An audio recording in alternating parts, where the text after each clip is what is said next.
y'all, Southern Mama Homeschools here. I gotta do this one really quick.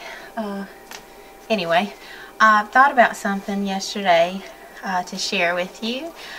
I talked about budgets before, and I talked about one of the homeschool curriculums not working out really well for us last year, and I thought I would share my idea of what we did with that curriculum, since we weren't really using it for my daughter, but maybe to save it for my son. And she does use a few of these worksheets from time to time, because I think they're great worksheets. But anyway, I had the idea of taking the workbook apart. We did Horizons Preschool by Alpha Omega.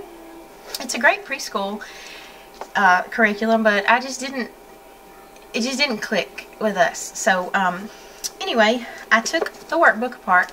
I took all the sheets out of the workbook. There's two workbooks, so I have two binders like this.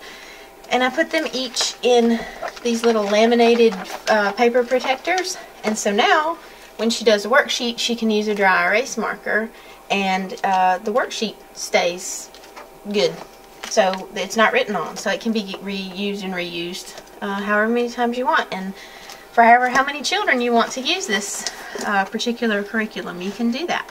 So I thought that was a good budget idea for somebody like us, or a family like us, who really can't afford one set of curriculum per child per year, because it just gets crazy expensive if you have more than one child. So anyway, I just wanted to share that idea for budget. I'm going to have some of these videos to talk about how to save money in your homeschool, and how to sometimes homeschool for free.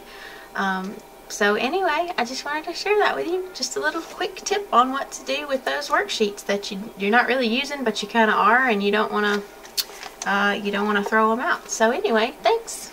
Bye.